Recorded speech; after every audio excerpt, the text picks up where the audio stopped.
जय Hind students, welcome to Chanakya coaching centre. बच्चों, आज से हमने आपके लिए एक डेली करंट अफेयर की सीरीज शुरू करी है जो कि आपके हर उस एग्जाम को कवर करेगी बच्चों 2025 में आपके होने वाले हैं। इस करंट अफेयर की सीरीज में बच्चों हम आपके साथ स्टैटिक जीके भी साथ साथ शेयर करेंगे। इसके अलावा इस करंट अफेयर की बच्चों जो भी हम डेली बेसिस पे पढ़ेंगे, डिस्क्रिप्शन में बच्चों वीडियो के हम अपना व्हाट्सएप जो है ग्रुप, उसका बच्चों लिंक डाल के रखेंगे। आप उसको ज्वाइन कीजिए, वहां पे हम आपके साथ पीडीएफ शेयर करेंगे। प्लस उसके अलावा बच्चों जो हमारी वेबसाइट है चाणक्याज प्रेप, जो हमने नई वेबसाइट बनाई है आप लोगों के लिए ताकि आप लोग एग्जाम बेस्ड क्विज बहुत ज्यादा दे सको, वहां पे हम डेली बेसिस पे आपके साथ करंट अफेयर की क्विज भी शेयर करते रहेंगे। तो बच्चों हमारी वेबसाइट प्लस व्हाट्सएप दोनों के बच्चों लिंक डिस्क्रिप्शन में आपको मिल जाएंगे। आप उसको ज्वाइन कीजिए ताकि आपको डे टू डे बच्चों जो हम भी कर रहे हैं उससे जुड़े हुए क्विज प्लस उसकी वीडियो वगैरह पीडीएफ और वीडियो सबके बच्चों लिंक वहां पे आपको मिलते रहेंगे। ठीक है, तो आज हम शुरू करेंगे बच्चों 31 मार्च को, क्योंकि आज 1 अप्रैल है बच्चों, और 1 अप्रैल के दिन बच्चों हम बैक डेट में क्योंकि करंट अफेयर पढ़ते हैं तो 31 मार्च का करंट अफेयर हम पढ़ेंगे। और सबसे पहला करंट अफेयर जो है बच्चों वो है म्यांमार में बच्चों जो रिसेंटली अर्थक्वेक आया उससे जुड़ा हुआ।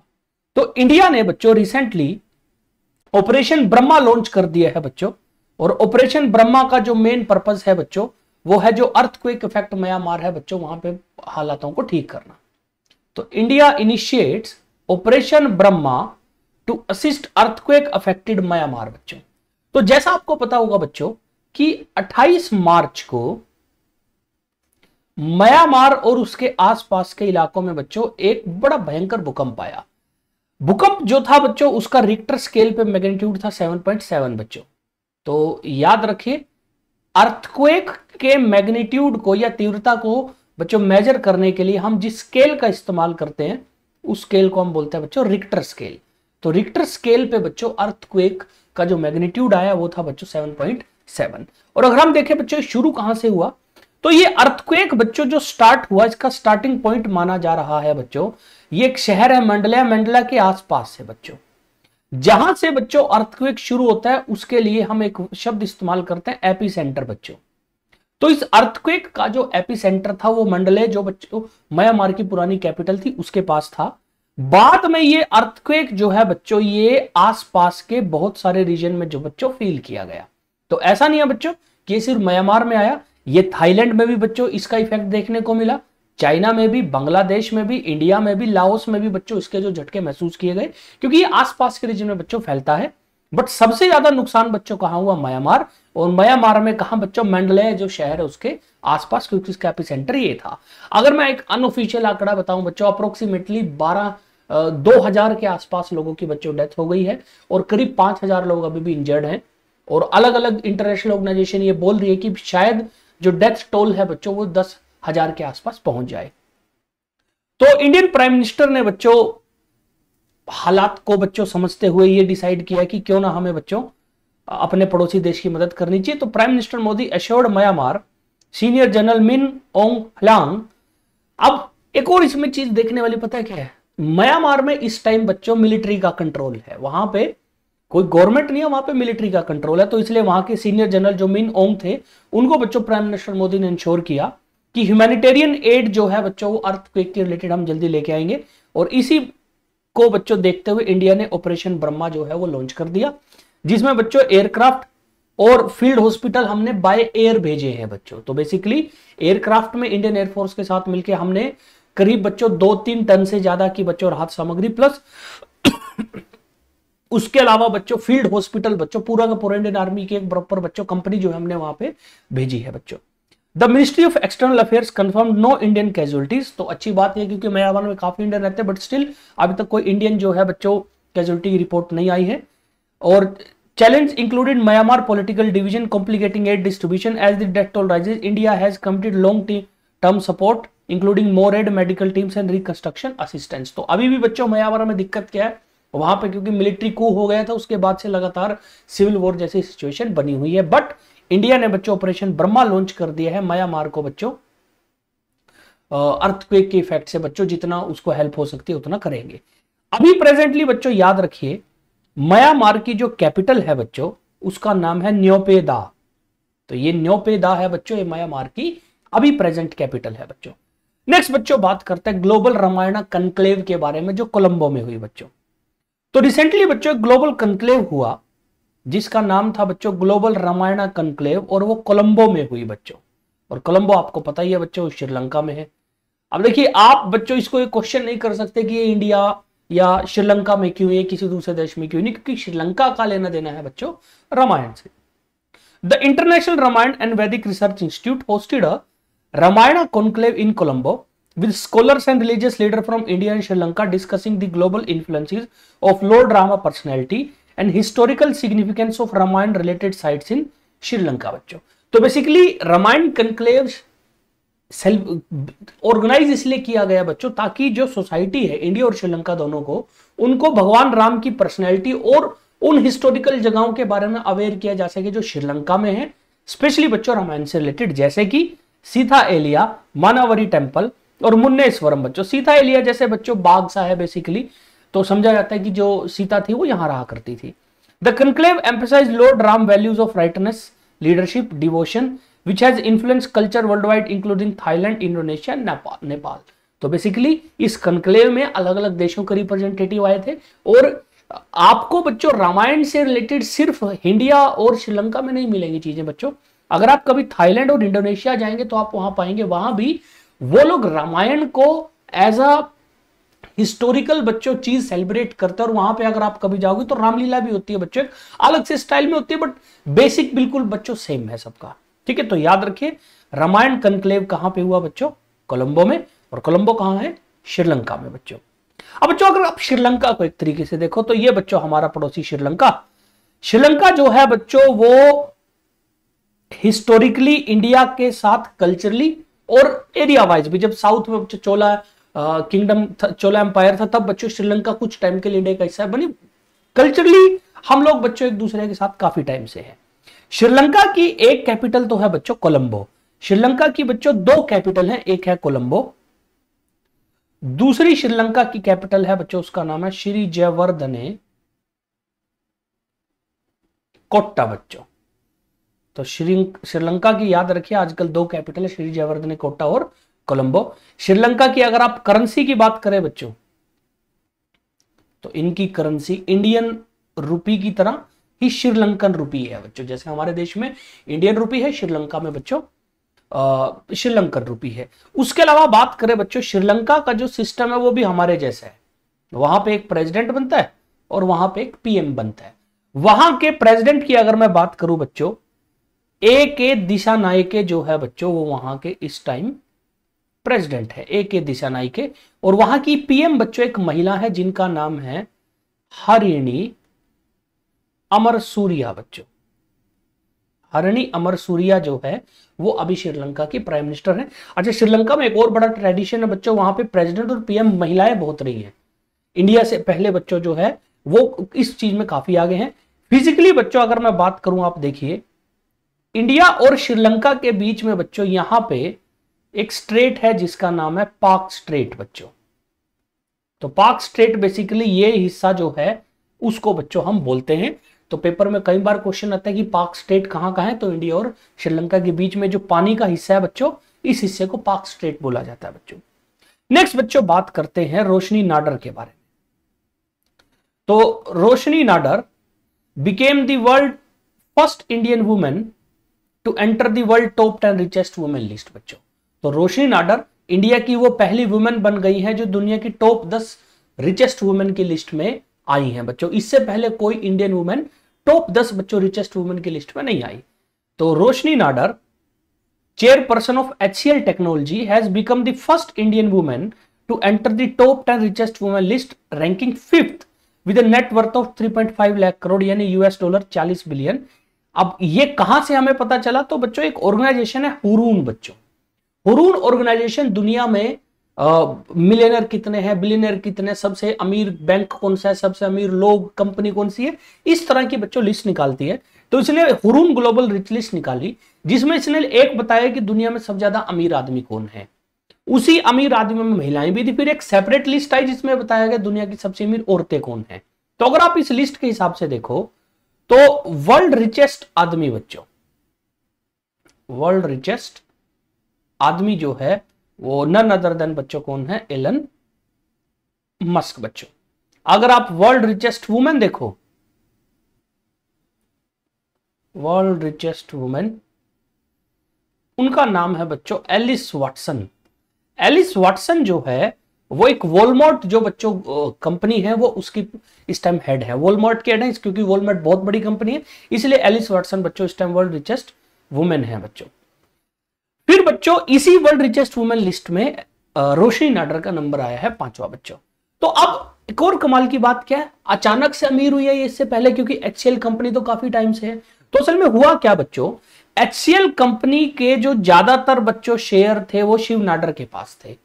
शिव नाडर जिन्होंने एचसीएल कंपनी शुरू करी, रिसेंटली उन्होंने अपने सारे शेयर अपनी बेटी के नाम कर दिए, और इसीलिए बच्चों 47% एचसीएल के जो शेयर थे बच्चों रोशनी नाडर के पास है, और तुरंत बच्चों अचानक से उनकी जो इनकम है बच्चों बहुत ज्यादा इंक्रीज हो गई। और इसी के साथ Roshni is the India's richest women and third richest person in country बच्चों। तो इससे पहले इंडिया में सबसे अमीर जो औरत थी ना बच्चों वो थी सावित्री जिंदल, बट अभी बच्चों इंडिया की सबसे अमीर औरत और इंडिया की तीसरी बच्चों सबसे अमीर पर्सन भी, इंडिया का अगर आप रिचेस्ट पर्सन देखोगे तो वो तो हम सबको पता है बच्चों, वो है मुकेश अंबानी।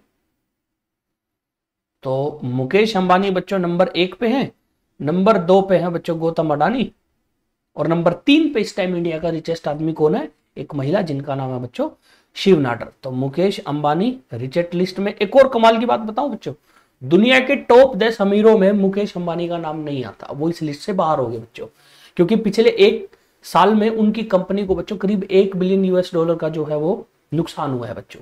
प्लस एशिया में अगर आप बात करोगे तो अभी भी मुकेश अंबानी है, तो एशिया में रिचेस्ट मुकेश अंबानी, इंडिया में रिचेस्ट मुकेश अंबानी, बट अगर आप वुमेन की बात करोगे तो रोशनी नाडर बच्चों इंडिया की सबसे अमीर औरत है। नेक्स्ट बात करते हैं बच्चों मसाकी काशीवारा बच्चों।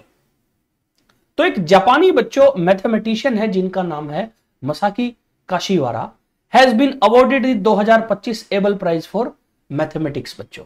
बच्चों आप लोगों ने नोबेल प्राइज का नाम सुना होगा, नोबेल प्राइज मिलता है फिजिक्स में, केमिस्ट्री में, मेडिसिन में या फिजियोलॉजी में, पीस में, लिटरेचर में, है ना, लेकिन बच्चों मैथ में नोबेल प्राइज नहीं मिलता। नोबेल प्राइज की जगह मैथ में जो प्राइज मिलता है उसको बोलता है एबल प्राइज, और कई बार इसको बच्चों लोग नोबेल ऑफ मैथमेटिक्स भी बोल देते हैं बच्चों, नोबेल ऑफ मैथमेटिक्स बच्चों, ठीक है। और ये बच्चों काफी रिसेंटली शुरू हुआ है, और बच्चों ये जो प्राइज है बच्चों नॉर्वे देता है। तो नॉर्वे के बच्चों एक मैथमेटिशियन थे एबल, जिनके नाम से बच्चों ये जो है प्राइज शुरू हुआ है, और इस बार 2025 का ये प्राइज किसको मिला है, मसाकी काशीवारा को। तो Masaki Kashiwara a Japanese mathematician has been awarded 2025 Abel prize for his pioneering contribution to the algebraic analysis and representation theory, particular in developing D modulus and discovering crystal basis बच्चों। His work has a significant impact on modern mathematics. The Abel Prize established in 2002, तो जैसा मैंने बात की क्योंकि बड़ा recently establish हुआ है, 2002 में बच्चों इसको शुरू किया गया, और उसके बाद से हर साल मैक्सिमम 1 को मिलता है, कभी कभी 2 लोगों को बच्चों मिल जाता है, लेकिन आज तक किसी इंडियन को याद रखिए बच्चों एबल प्राइज नहीं मिला है। तो होपफुली इन फ्यूचर बच्चों इंडियन लोगों को भी एबल प्राइज मिल जाएगा। फिर बात करते हैं बच्चों इंडिया और रशिया की जॉइंट मिलिट्री एक्सरसाइज के बारे में। तो India and Russia started the 14th edition of bilateral naval exercise Indira 2025। तो इंडिया और रशिया की नेवीज के बीच में बच्चों एक मिलिट्री एक्सरसाइज होती है जिसका नाम है इंदिरा, और इस बार उसका 14th एडिशन 14वां एडिशन हुआ इंदिरा 2025 बच्चों। तो India and Russia started 14th edition of their bilateral naval exercise Indira 2025 which will conclude on April 2, 2025। तो बेसिकली ये कल को जो है बच्चों ये कंक्लूड हो जाएगा and is being held in Chennai बच्चों। तो याद रखिए ये चेन्नई में ऑर्गेनाइज की जा रही है, प्लस इसका कुछ हिस्सा बे ऑफ बंगाल, बंगाल की खाड़ी में भी ऑर्गेनाइज किया जाएगा। अब कोई भी बच्चों नेवल एक्सरसाइज होते हैं ना, जनरली 2 पार्ट में होती है, एक जहां शिप को हार्बर में खड़ा रखते हैं और उनमें बारीकियां सीखते हैं, आपसी कोऑर्डिनेशन वाले गेम्स वगैरह होते हैं। फिर दूसरी एक्सरसाइज होती है जो पानी के अंदर होती है, समुद्र के अंदर शिप को ले जाके। तो सेम इसी तरीके से बच्चों the exercise consist of 2 phase. Harbour phase होगा बच्चों चेन्नई में, जहां पे शिप विजिट होगी, एक्सचेंज होगा, ब्रीफिंग होगा और गेम्स वगैरह होंगे। और जो सी फेस होगा वो बे ऑफ बंगाल में होगा, जिसमें लाइव एक्सरसाइज होगी बच्चों को, उसमें मैन्यूवरिंग सीखेंगे, उसमें बच्चों और दूसरे ऑपरेशन जो है वो सीखेंगे। इंडिया की तरफ से आईएनएस राणा और ओनिस कुथार जो है बच्चों वो रिप्रेजेंट कर रहे हैं, जबकि रशिया की तरफ से पेचांगा और रजकिन बच्चों जो है वो आ रहे हैं। अब इंदिरा 2025 बच्चों, उसका जो मेन एम है वो है कि आपस में एक तो बच्चों बायलैटरल टाइज इंप्रूव हो, आपसी कोऑर्डिनेशन इंप्रूव हो, प्लस कभी भी जरूरत पड़े दो नेवीज को एक साथ काम करने की तो अच्छे से हो पाए बच्चों। अब रशिया बच्चों इंडिया का आप लोगों को पता होगा कि सबसे बड़ा एलाय है बच्चों, और अगर आप रशिया देखोगे विड्थ के मामले में बच्चों रशिया बहुत लंबा है, और ये आपको पता ही होगा बच्चों वर्ल्ड लार्जेस्ट कंट्री है बच्चों, एरिया वाइज ये दुनिया की सबसे बड़ी बच्चों कंट्री है। प्लस बच्चों रशिया चौड़ाई में भी सबसे ज्यादा है बच्चों। रशिया की अगर आप विड्थ देखोगे दुनिया में बच्चों इतनी विड्थ वाला कोई देश नहीं है। रशिया की बच्चों कैपिटल आप लोगों को पता है मॉस्को है। अगर आप बच्चों रशिया की करेंसी देखो, रशिया की करेंसी बच्चों पिछले 1-2 साल में बड़ी फेमस हुई थी रूबल बच्चों, क्योंकि रशिया ने रूबल में बिजनेस करना शुरू कर दिया था, उसने डॉलर को छोड़ दिया था। रूबल बच्चों रशिया की करेंसी है। उसके अलावा रशिया के प्रेसिडेंट का नाम मैं मान के चल रहा हूं आप लोगों को पता होगा, व्लादिमीर पुतिन बच्चों जो है वो रशिया के प्रेसिडेंट हैं। नेक्स्ट क्वेश्चन करते हैं बच्चों, नेक्स्ट बात करते हैं, एक और बड़ा इंपॉर्टेंट दिन है बच्चों, international day of zero waste बच्चों। ये कई बार इसको जीरो वेस्ट डे भी बच्चों बोल दिया जाता है, जीरो वेस्ट डे। तो 2022 से हर साल 30 मार्च को बच्चों international day of zero waste वो सेलिब्रेट किया जाता है to address the global waste crisis particularly in the fashion and textile industry. तो क्योंकि फैशन और टेक्सटाइल इंडस्ट्री ऐसी है वो बच्चों बहुत सारा वेस्ट जनरेट करती है, और 2022 के बाद यूनाइटेड नेशन थोड़ा सीरियस हुआ, उसने कहा नहीं ऐसा नहीं चलेगा, जिसकी वजह से उन्होंने 2022 के बाद से हर साल मार्च 30 को international day of zero waste मनाना शुरू किया, ताकि लोगों को अवेयर कर सके कि यार रिसाइकल रीयूज कर लो, प्लीज ऐसे वेस्ट क्रिएट ना करो। The fashion sector responsible for 92 million tons of waste annually is the major environmental polluter due to its rapid production in fast fashion. और इस बार की जो थीम थी बच्चों इस दिन की वो थी towards zero waste in fashion and textile. वो इसी चीज को लेके थी कि ये फैशन और टेक्सटाइल इंडस्ट्री जो इतना वेस्ट प्रोड्यूस कर रही है वो कम करे।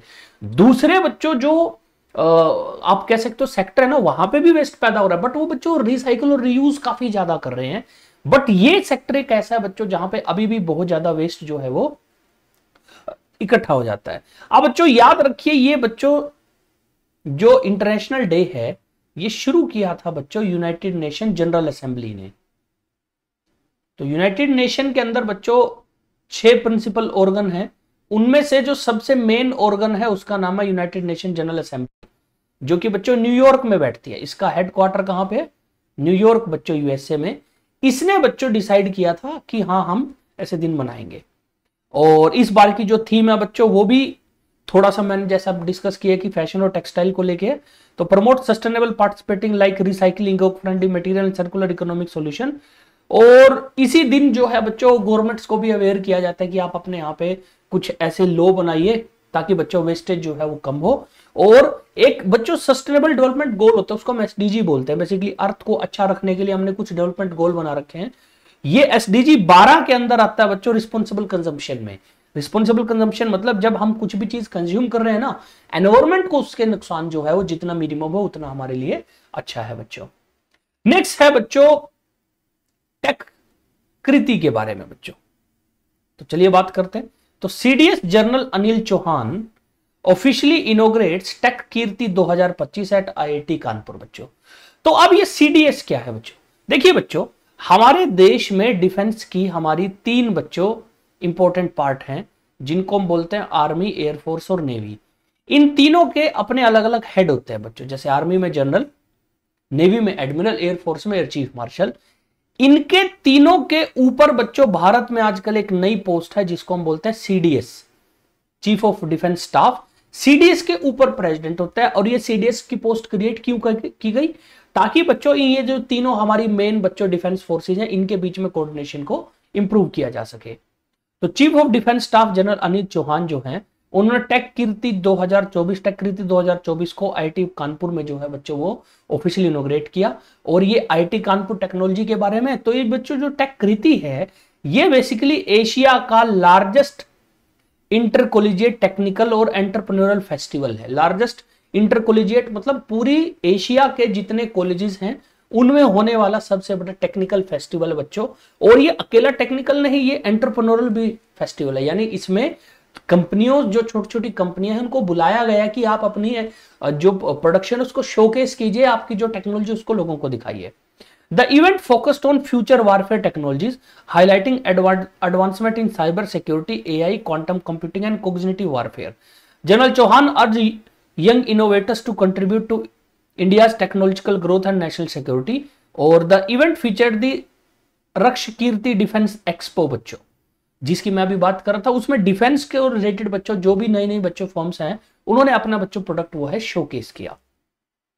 नेक्स्ट बच्चों बात करते हैं सहकार ऐप बेस्ड टैक्सी सर्विस। अब बच्चों आप लोगों ने ओला उबर तो यूज करी होगी। जब भी बच्चों आप ओला उबर यूज करते हो ना, आप कभी उनके ड्राइवर से बात करना, वो ड्राइवर आपको बोलेंगे कि कंपनी ने परेशान कर दिया। अब ऐसा पता है क्यों है? ओला उबर पैसे जनरेट कर रही हैं, लोगों को बच्चों नौकरियां भी दे रही हैं, बट प्रॉब्लम पता है कहां पे आती है बच्चों? जब ओला उबर पैसे कमाती है ना, वो अपने ड्राइवर्स को उतना पे नहीं करती। जैसे कंपनी ने शुरू में सपोज कीजिए कमाए होंगे बच्चों साल में 100 करोड़ का प्रॉफिट कमाया। अब वो प्रॉफिट जब 100 करोड़ का था तो कंपनी ड्राइवर्स को पैसे दे रही थी कुछ। जब कंपनी का प्रॉफिट 300 करोड़ हुआ, ड्राइवर को पैसे ज्यादा की बजाय थोड़े कम मिलने शुरू हो गए बच्चों। और वो आप किसी से पूछोगे ना, वो आपको लोग बताएंगे वो लगातार कम ही हो रहे हैं। कंपनी का प्रॉफिट बढ़ रहा है बट बच्चों लोगों को कुछ नहीं मिल रहा।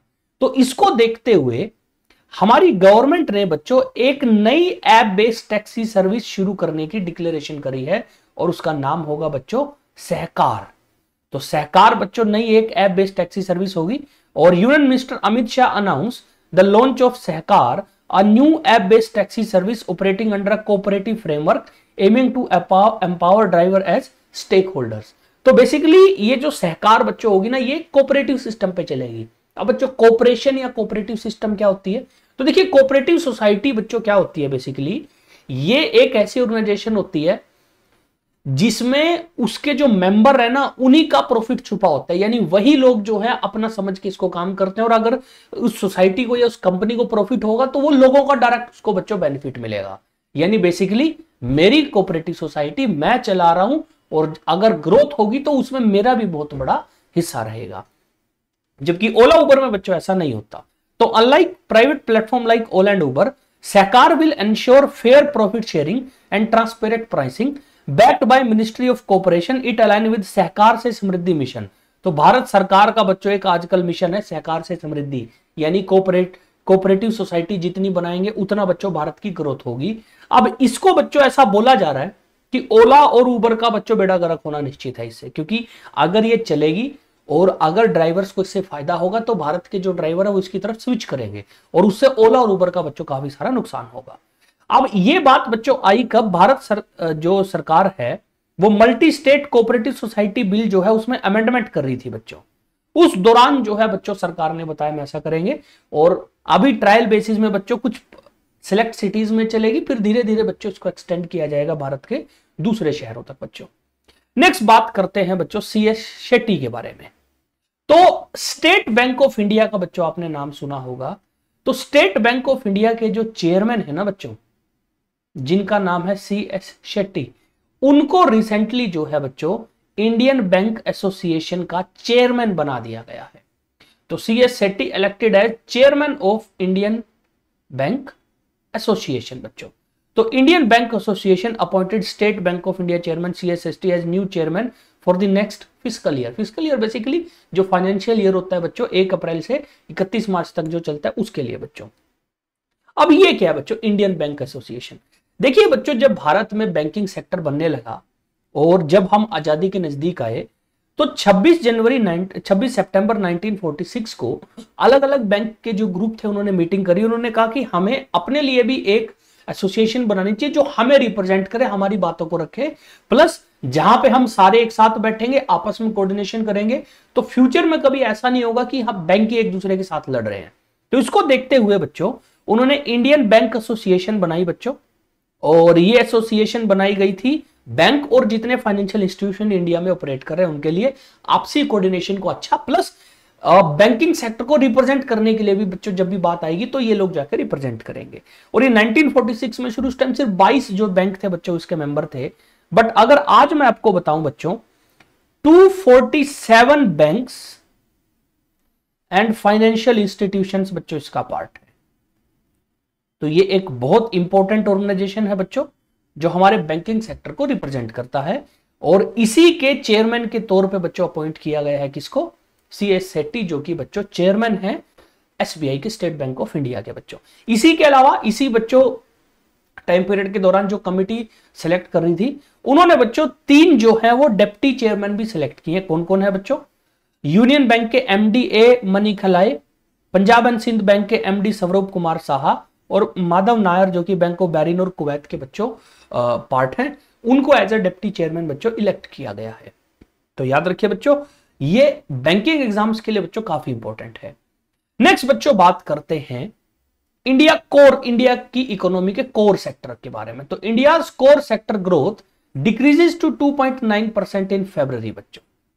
अब इसको समझने से पहले बच्चों की ये क्या है, हम बात करते हैं कि ये कोर सेक्टर ग्रोथ या कोर सेक्टर क्या है।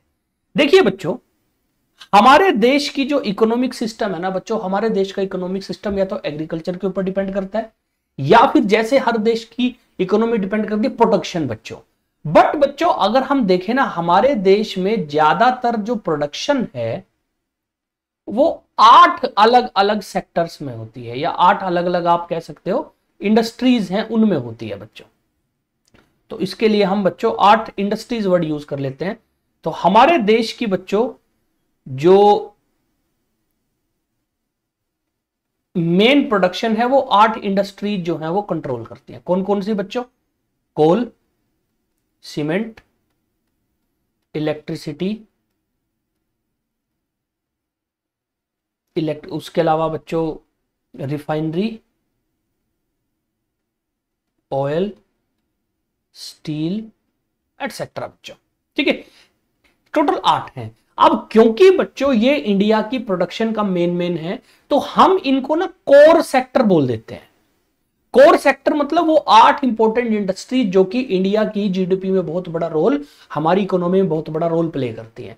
और हम यहीं से अंदाजा लगाते हैं कि अगर कोर सेक्टर में बहुत अच्छी ग्रोथ होगी तो ओवरऑल जीडीपी अच्छा ग्रो करेगी, वरना बच्चों ओवरऑल जीडीपी थोड़ी सी कम रहेगी। तो इस बार बच्चों जो फरवरी में हमारी कोर सेक्टर की ग्रोथ थी वो 2.9% थी। याद रखिए, ग्रो किया है कोर सेक्टर पर 2.9%। अब इसको हम बुरा क्यों मान रहे हैं?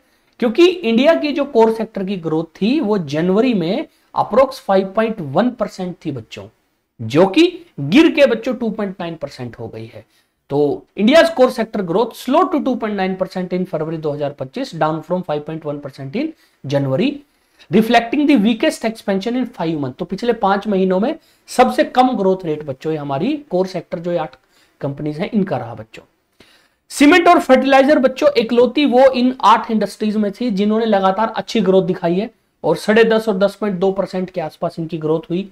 स्टील ने बच्चों 5.6 से करी, but electricity, crude oil, natural gas, इनकी परफॉर्मेंस बड़ी खराब रही और बहुत कम जो थी। और रिफाइनरी तो बच्चों 0.8% ग्रो करा रिफाइनरी ने, सबसे कम ग्रोथ जो थी वो रिफाइनरी की थी। तो इसीलिए बच्चों माना जा रहा है कि अगले कुछ महीने शायद इंडिया की जो बच्चों जीडीपी है वो उतनी स्पीड से ग्रो ना करे। बट ये बच्चों टाइमली चीजें होती हैं, हर 3-4 महीनों के बाद बच्चों ऐसी पोजीशन चेंज हो जाती है। उसके अलावा manufacturing PMI fell to 56.3 indicating a slowdown in industrial activity. अब बच्चों प्रोडक्शन रेट कितना अच्छा जा रहा है और बच्चों प्रोडक्शन जो हो रहा है उसको कितना अच्छा माहौल मिल रहा है, उसके लिए इंडिया में एक इंडेक्स पढ़ा जाता है बच्चों जिसको हम बोलते हैं PMI इंडेक्स। PMI की बेसिकली फुल फॉर्म है बच्चों परचेजिंग मैनेजर्स इंडेक्स। बच्चों परचेजिंग मैनेजर्स इंडेक्स आपको बताता है कि इंडिया में जो प्रोडक्शन हो रही है उसका बच्चों कैसा माहौल मिल रहा है इस टाइम, और बच्चों कंपनियों को कितना फायदा हो रहा है, उस टाइप से बच्चों इंडेक्स होता है। इसकी खास बात क्या है कि अगर लेस देन 50 रहेगा ना तो ग्रोथ है, एक्सपेंशन है, यानी अच्छा चल रहा है, और मोर देन 50 रहेगा तो माहौल खराब है बच्चों। ठीक है, तो अभी बच्चों पीएमआई की जो वैल्यू है वो है 56.3, जिसको लेके बच्चों कुछ लोगों ने चिंता बताई है कि शायद थोड़ी गड़बड़ रहे, बट बच्चों ओवरऑल तो इफेक्ट नहीं पड़ेगा, क्योंकि आने वाले कुछ दिनों में शायद बच्चों हमारे जो कोर सेक्टर है वो दोबारा अच्छे से ग्रो देगा बच्चों। ठीक है, तो ये थे बच्चों आज के इंपॉर्टेंट 10 करंट अफेयर। फिर मिलते हैं आपसे अगली क्लास में बच्चों, और इस करंट अफेयर से जुड़ा हुआ बच्चों क्विज आपको हमारी जो chanakyaprep.com नई वेबसाइट है, जिसको मैंने आपको पहले बताया था, वहां पे जाके जरूर उसको बच्चों कीजिए। प्लस अगर आप बच्चों इसकी पीडीएफ देखना चाहते हैं, आपको यूं है कि मैं इसको बाद के लिए भी रखना चाहता हूं, तो आप हमारे बच्चों व्हाट्सएप चैनल को ज्वाइन कीजिए, जो कि बच्चों डिस्क्रिप्शन में जिसका लिंक है वहां पे बच्चों हम इसकी पीडीएफ शेयर कर देंगे। तो मिलते हैं बच्चों नेक्स्ट क्लास में। जय हिंद, जय भारत।